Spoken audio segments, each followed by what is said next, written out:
తెలంగాణ రాష్ట్రంలో BRS BSP కలిసి పనిచేయాలని చెప్పి నిర్ణయించుకున్నాం. సిద్ధాంతపరంగా అనేక విషయాలలో సామీప్యత ఉంది. మేము అమలు చేసినటువంటి దళిత బంధు కానీ, దళిత సంక్షేమానికి ఇచ్చినటువంటిది కానీ, రెసిడెన్షియల్ పాఠశాలలు కానీ, ఇంకా చాలా విషయాలలో బలహీనల గురించి, వీకర్ సెక్షన్ గురించి పనిచేసిన చరిత్ర ఉంది. కాబట్టి దాన్ని అనుసరించుకొని ఒక ప్రతిపాదన వస్తే ఇద్దరం కలిసి చర్చించడం నేను ప్రవీణ్ గారు, వారి హైకమాండ్ కూడా మాట్లాడింది. అక్కడి నుంచి వారి అనుమతి తీసుకొని మేము చర్చలు చేసిన తర్వాత కలిసి పనిచేయాలని చెప్పి స్థూలంగా ఒక నిర్ణయానికి వచ్చినాం. పని చేస్తాం కూడా. మిగతా విషయాలు మీకు కావాల్సిన లెక్కలన్నీ రేపు ఎల్లుండి చెప్తాం.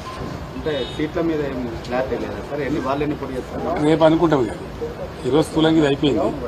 బేసికల్గా ఇన్ ప్రిన్సిపల్ ఇది అయింది. తప్పకుండా కొన్ని సీట్లు వాళ్ళు పోటీ చేయాల్సిందే, కొన్ని సీట్లు మేము పోటీ చేయాల్సిందే. ఒకసారి అలయన్స్ అనుకున్న తర్వాత గౌరవప్రదంగానే ఉంటుంది కదా. వీళ్ళు తెలియదు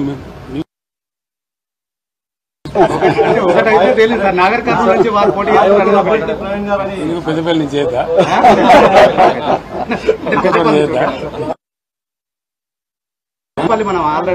వరంగల్ స్టేట్ ప్రెసిడెంట్ వరంగల్ నుంచి చేద్దా, ఇక్కడేం చేయదు. దానికే ఉంటుంది. జనరల్ సీట్లు కూడా చేయొచ్చు, జనరల్ సీట్లు కూడా చేయొచ్చు. నేను ఇంకా తనతో మాట్లాడలేదు. ప్రవీణ్ గారు మాట్లాడి ఓకే చేసుకుని మళ్ళీ నాతో మాట్లాడారు. నేను రేపట్ల మాట్లాడతాను. పాత పరిచయం ఇతర పార్టీలు ఏమన్నా కలిసి వచ్చే అవకాశం ఉందా? చూద్దాం ఏం జరుగుతుందో.